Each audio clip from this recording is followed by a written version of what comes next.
Cerca Teleeuropa sul tuo Play Store o Apple Store e scarica la nostra app.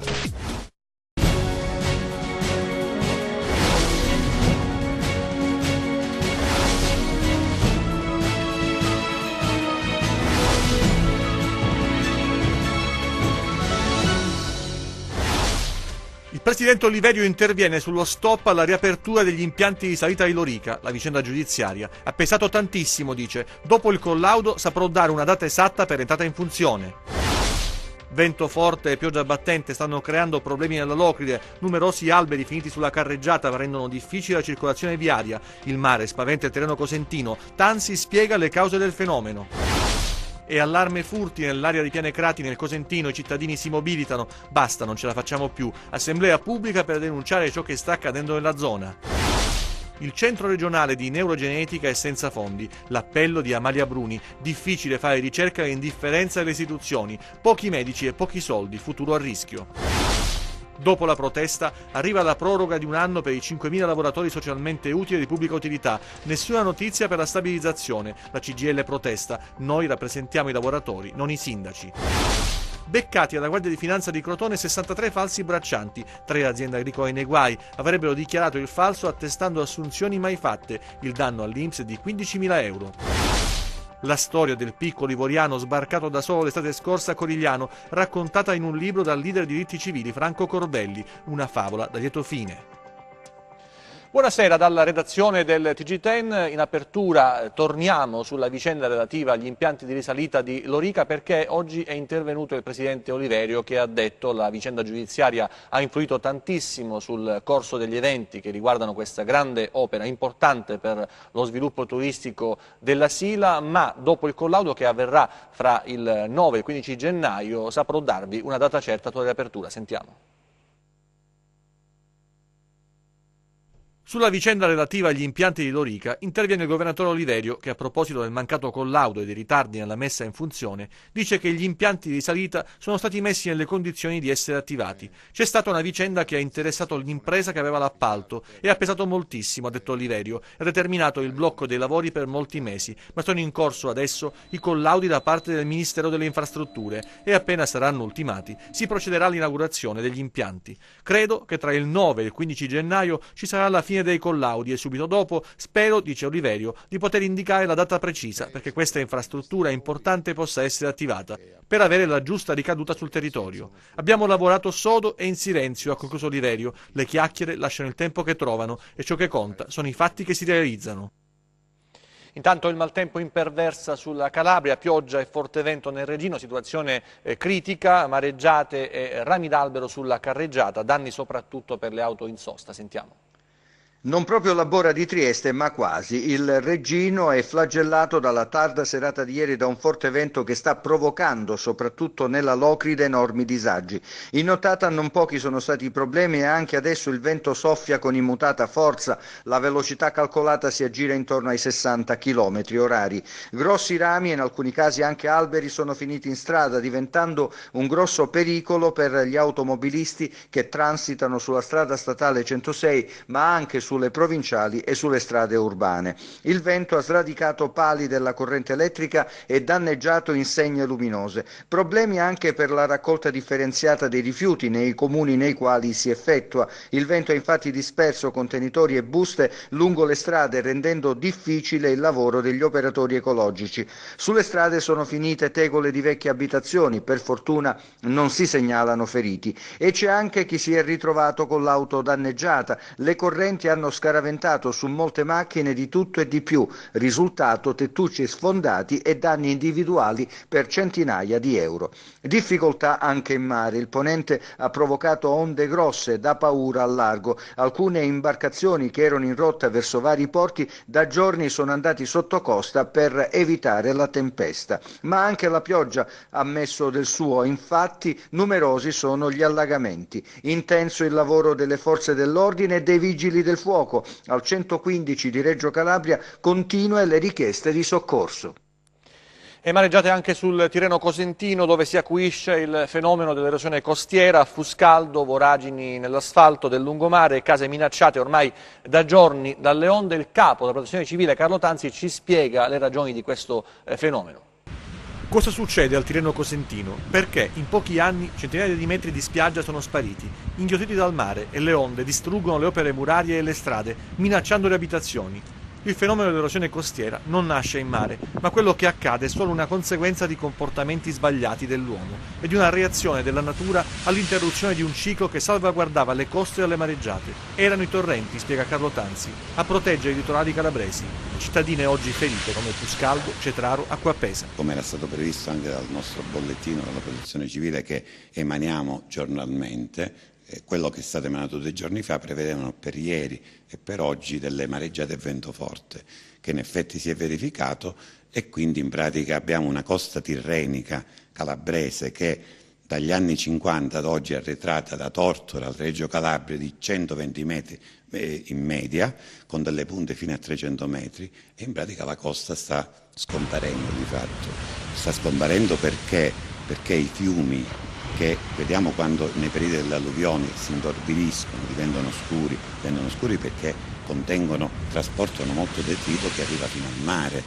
Quindi le frane a monte attraverso i fiumi e le alluvioni portano al mare paradossalmente il nutrimento per le coste. Purtroppo questo sistema si è interrotto perché l'uomo ha costruito nei fiumi, ha ristretto i fiumi, e quindi questi fiumi non hanno più la potenza, la forza di portare a mare il detrito. E quindi tutti, per esempio, sulla zona faccio l'esempio di Guardia Piemontese, molti cosentini ricordano negli anni 60, quelli un po' più anziani, 50-60, che lo scoglio della Regina arrivava, la costa arrivava fino allo scoglio della Regina. Ecco, ora quel tratto di costa è arretrato di oltre 200, 230 fino a 250 metri, proprio perché il torrente Bagni, o meglio la fiumara Bagni che stava a monte, è stata interessata, è stata ricoperta da case, e quindi è scomparso quel fiume, quindi è scomparso il nutrimento per la costa, e questo è il risultato. Questo sistema vale per tutta la costa calabrese, quindi una serie di fiumi che sono stati più o meno coperti, stuprati dall'uomo, e quindi la natura fa il proprio dovere. Allarme a Pianecrati, in provincia di Cosenza, dopo l'escalation di furti registrati nell'ultimo mese. Bisogna fermare questa banda che terrorizza la città, hanno sottolineato i residenti nel corso dell'assemblea pubblica nella sala consiliare. Chiesto anche un rafforzamento dei controlli sul territorio. Queste sono alcune delle abitazioni di Pianecrati visitate dai ladri, appartamenti messi a soqquadro, devastati, vedete, in azione probabilmente una banda che agisce nelle ore pomeridiane e serali. I malviventi fanno razzie di oggetti di valore, contanti, elettrodomestici, e poi lasciano le case in queste condizioni. 15 i furti registrati in meno di un mese, e c'è allarme tra i residenti del centro alle porte di Cosenza che chiedono maggiori controlli. I cittadini lo hanno ribadito nel corso dell'assemblea pubblica nella sala consiliare del Comune. Tra i promotori dell'iniziativa Luciana Fuoco, ex presidente del Consiglio Comunale. A Pianecrati stiamo vivendo giorni e giorni di terrore, di incubo. Stiamo tutti in casa, non siamo sicuri di niente e di nessuno. È dal 26 di novembre che sono iniziati i furti. I primi giorni sono stati 1-2. La sera di Capodanno hanno fatto veramente il colpaccio, una strage, perché hanno visitato 6 case. Bisogna fermare questa banda, hanno ribadito i cittadini al commissario prefettizio Eufemia Tarsia. Non è un momento emozionale questo, ma mi dovete credere, lei è una donna, ma se vedersi vedere il letto disfatto, buttato per terra, con tutte le cose intime buttate per terra, è una violenza, non si può continuare così. Io mi sono trovata faccia a faccia con il ladro, che è ancora più brutto, penso, cioè trovarsi davanti uno che ti vuole rubare. Io ho parlato direttamente col comandante provinciale che ha disposto il rafforzamento del controllo del territorio in corso delle attività di indagine. Diverse le proposte avanzate nel corso dell'assemblea, come ad esempio l'installazione di un sistema di videosorveglianza. I cittadini hanno paura e chiedono di essere ricevuti dal prefetto. La soluzione a questa situazione deve venire dall'alto, ma è inutile che ci giriamo intorno. Capito? Ci spostiamo adesso alla Mezzia Terme per l'allarme lanciato dalla dottoressa Maria Bruni. Il centro di neurogenetica rischia di essere depotenziato, di chiudere uno dei comparti fondamentali che è quello della ricerca, in particolare in servizio. Il centro regionale di neurogenetica di Lamezia Terme rischia la chiusura. L'allarme lanciato dalla dottoressa Amalia Bruni, la scienziata calabrese che si è imposta a livello internazionale per le ricerche sull'Alzheimer, una struttura che segue oggi 8.000 pazienti. Il rischio grandissimo è che si perda la capacità e la possibilità di fare ricerca. E questo è un rischio reale legato al fatto che la Regione non sta finanziando il centro per quelle che sono le necessità del centro, che non è solo la strutturazione o comunque il pagamento dei contrattisti, perché ricordo che più del 50% del personale che lavora nel centro è comunque a contratto, ma è proprio la necessità di tutta una serie anche di strumentazione, di possibilità, di acquisti che servono e che sono indispensabili alla ricerca, perché se noi non studiamo anche la capacità di assistere poi viene meno. Quindi io su questo ho sempre insistito. Il nostro è un centro che fa un'attività di ricerca traslazionale, si chiama, cioè lo studio che viene poi applicato su famiglie e pazienti. Abbiamo quasi il 30% di pazienti che vengono da fuori regione, la maggior parte dei giovani e dei genetici che si rivolgono a noi perché siamo il centro di competenza. Abbiamo un territorio vastissimo da un punto di vista numerico, perché noi abbiamo in questo momento l'attesa epidemiologica sono circa 37.500 pazienti, noi abbiamo in carico 8.000. Il centro, nato 20 anni fa, una legge regionale, la numero 37, ne aveva sancito la costituzione. Una seconda normativa regionale nel 2006 aveva destinato le risorse, doveva essere una garanzia, una cosa fatta per bene, ed invece da regione d'avanguardia si è passati in retroguardia.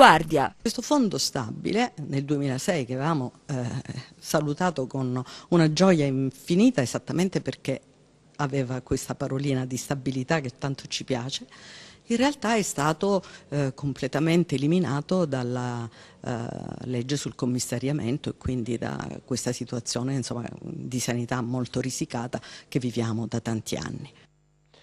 Lavoratori socialmente utili e di pubblica utilità, la proroga è arrivata per tutti. Nella tarda serata di ieri, presidio a Catanzaro, la CGIL punta l'indice sul metodo utilizzato dal governatore Oliverio. La lunga giornata dei lavoratori socialmente utili e di pubblica utilità che ieri hanno presidiato la cittadella regionale a Catanzaro. A rischio il già precario lavoro, il paradosso di una Calabria che si ritrova a difendere con le unghie e con i denti il poco che ha. Solo in serata è arrivata la svolta positiva, la proroga per un altro anno per tutti i 5.000 LSU e LPU impegnati negli enti locali. Il governatore Oliverio ha parlato a lungo con i sindaci che si opponevano alla proroga, offrendo garanzie agli amministratori che alla fine hanno firmato il decreto. I primi cittadini, una ventina in tutto, temevano aggravi di spesa per i bilanci dei municipi inerenti alla voce del personale. Insomma, non si fidavano, nonostante i dettami chiari della legge Madia. Il presidente della regione è riuscito a mediare e vincere le resistenze. Un'avvertenza che resta aperta, rimandata alla prossima proroga necessaria tra 12 mesi, una vicenda in cui il sindacato è stato tagliato fuori. La denuncia è della CGIL, il cui segretario generale Angelo Sposato protesta per il metodo. In sostanza il governatore ha contattato direttamente i primi cittadini, bypassando il sindacato. Mi pare, sottolinea il rappresentante della CGIL, che siano i sindacati e non i sindaci rappresentanti dei lavoratori. L'appello ad Oliverio è quello di seguire percorsi di concertazione. A fine giornata i lavoratori presenti, provenienti soprattutto dai comuni del Vibonese, hanno tirato un sospiro di sollievo. Da stamattina sono nuovamente al lavoro, hanno imparato a vivere il presente e non fare progetti per il futuro. Adesso i nostri 100 secondi di cronaca, vediamo. Circa 10 quintali di fuochi pirotecnici illegali sono stati sequestrati a Cosenza, nei comuni di Acri, Corigliano e Rossano, dalla Guardia di Finanza, che ha denunciato 10 persone per violazione delle norme relative alla custodia, al trasporto e alla commercializzazione di materiale esplodente. Litiga con lo zio di 85 anni per i soldi e lo colpisce alla testa con un'ascia. Accaduta a Cosenza, un 54enne adesso accusato di lesioni personali aggravate. L'anziano, nonostante la ferita alla testa, è riuscito a fuggire e raggiungere la casa del vicino per chiedere aiuto. I carabinieri di Cosenza hanno raccolto la richiesta di soccorso e si sono diretti sul posto, dove hanno trovato l'85enne con la testa completamente sporca di sangue, che ha dichiarato di essere stato vittima dell'aggressione del nipote. Una truffa ai danni dell'INPS è stata scoperta dalla Guardia di Finanza di Crotone, che ha denunciato 63 falsi braccianti agricoli. L'indagine dei finanzieri ha portato alla luce una serie di irregolarità relative a false dichiarazioni di assunzioni. In particolare i titolari delle aziende hanno falsamente dichiarato la coltivazione di terreni concessi in fitto da diversi proprietari terrieri, con la fittizia assunzione di 63 lavoratori ai quali hanno procurato erogazioni quali l'indennità di malattia e disoccupazione agricola per un importo complessivo di oltre 591.000 euro. Vento forte e pioggia nelle ultime ore in Calabria. Ad essere particolarmente colpita dal maltempo la provincia di Catanzaro e la fascia del Basso Ionio-Reggino. A Catanzaro diverse squadre di vigili del fuoco del comando provinciale impegnate per tutta la notte, numerosi gli alberi abbattutisi sulla sede stradale assieme a pali dell'illuminazione pubblica. Nel capoluogo il vento ha procurato il distacco di un cavo Enel dell'alta tensione che ha sfiammato pericolosamente nelle vicinanze di alcune abitazioni. A Taurianova adesso ci sono novità sul fronte della differenziata, i cittadini sperimentano le compostiere domestiche e l'amministrazione annuncia sconti in bolletta. Il comune di Taurianova, nell'ambito del progetto Meno Rifiuti, ha lanciato una nuova fase, ovvero la promozione del compostaggio attraverso la distribuzione gratuita di compostiere domestiche per ogni nucleo familiare. Il recupero dei rifiuti organici come scarti di cibo, di frutta, verdura, piante recise, fogliame, rappresenta un riuso virtuoso che il cittadino può fare autonomamente con grandi vantaggi per sé e per l'ambiente. Non tutti i materiali per essere recuperati, infatti, devono essere condotti a speciali impianti di riciclaggio. Se si ha un orto o un giardino, attraverso l'uso delle compostiere domestiche si può ottenere dai rifiuti organici il compost, un fertilizzante naturale molto simile all'humus che può essere utilizzato per concimare i terreni o i vasi. Ortaggi, piante e fiori, grazie a un nutrimento del tutto naturale, possono crescere meglio. Sono circa un centinaio le compostiere domestiche distribuite ad oggi dall'ente comunale di Taurianova, che incoraggia tra le famiglie della cittadina pianigiana la diffusione di questo importante strumento che può essere richiesto gratuitamente presso gli uffici comunali. I cittadini che hanno attuato un uso corretto e dunque virtuoso della compostiera domestica, sottolinea il sindaco Fabio Scionti, usufruiranno di uno sconto del 25% sulla tassa dei rifiuti, un grande vantaggio per le famiglie di Taurianova. Invitiamo e incoraggiamo pertanto, continua ancora il sindaco, i cittadini a fare richiesta della compostiera domestica, al fine di contribuire fattivamente alla riduzione della produzione di rifiuti che il nostro comune si è posto come obiettivo. E adesso la storia di Sissè, ve l'abbiamo raccontata quest'estate, quella del bambino arrivato da solo dall'Africa, una storia che è diventata un libro, un racconto, una favola per fortuna a lieto fine di Franco Corbelli. Sentiamo. La favola del piccolo Sis è proprio questo, una favola, ma è una favola vera che ha avuto un lieto fine solo per il corale impegno delle forze dell'ordine e delle istituzioni. Franco Corbelli racconta in questo romanzo, che sarà distribuito gratuitamente in abbinamento a un volume della casa editrice Rubettino, la vicenda che ha commosso mezzo mondo. La storia per certi aspetti incredibile di questo bambino di 5 anni, lo ricordiamo, sbarcato il 15 luglio dello scorso anno al porto di Corigliano da solo, dopo che la mamma era stata arrestata dagli scafisti sulle spiagge della Libia, a Sabrata, e il papà era in Francia. Ebbene, questo bambino era arrivato in Italia alla ricerca del suo papà. Non sapevamo nulla di questo bambino, né dove fosse il papà, se effettivamente in Francia, né dove la mamma era stata imprigionata. Bene, in meno di 2 mesi siamo riusciti a ritrovare il papà in Francia, a farlo arrivare in Calabria e da pochi giorni a ridare il bambino al suo genitore. Ma siamo riusciti nell'altro miracolo di individuare la mamma e di farla liberare.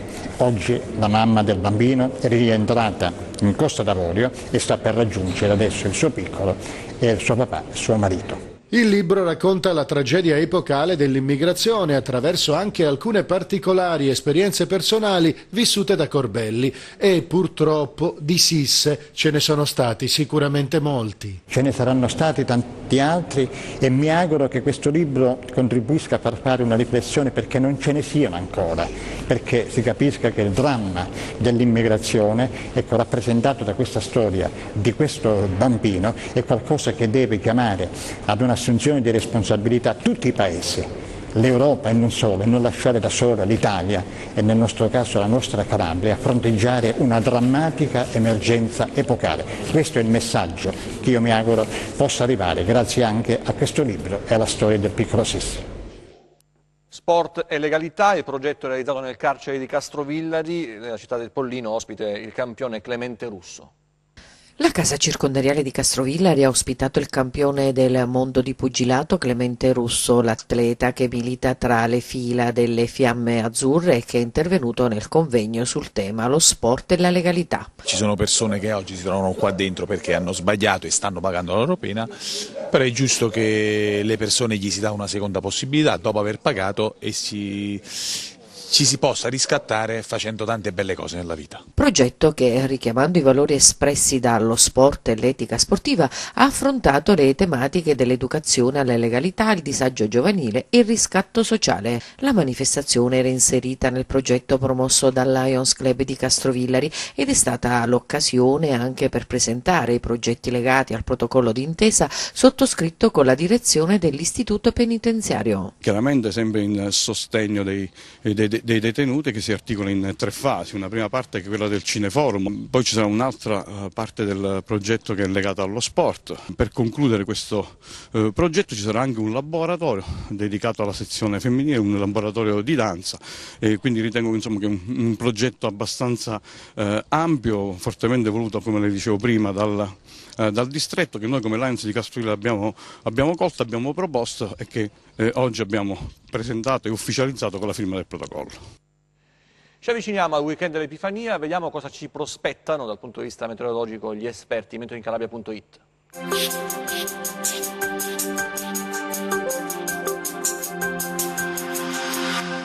Ben ritrovati allo spazio delle previsioni del tempo a cura di meteoincalabria.it. Nei prossimi 2 giorni insisterà una notevole variabilità, con deboli piogge intermittenti, che interesserà maggiormente i versanti tirrenici. Nel corso del fine settimana, però, l'arrivo di un promontorio anticiclonico favorirà un deciso miglioramento delle condizioni meteorologiche e anche le temperature subiranno un deciso rialzo, causato dall'arrivo di masse d'aria più calde, provenienti dal Nord Africa. Passiamo alle previsioni in dettaglio per la Calabria. Venerdì, sugli itinerari tirrenici insisterà una debole stabilità in esaurimento nel corso del pomeriggio-sera. Altrove cieli generalmente poco nuvosi, temperature in ulteriore lieve rialzo. E adesso diamo il consueto sguardo a mari e venti. Venerdì il Mar Tirreno molto mosso con venti moderati dai quadranti occidentali. Il Mar Ionio poco mosso ad esclusione del Golfo di Squillace e di Corigliano che risulteranno mossi. Ed infine, prima di salutarci, vi ricordo che oltre al nostro sito web www.meteoincalabria.it potrete seguirci sulla nostra pagina Facebook Meteo in Calabria. Per la puntata odierna è tutto, grazie, arrivederci al prossimo appuntamento. TG che finisce qui, ci vediamo nelle prossime edizioni, grazie per averci seguito, arrivederci e buona serata.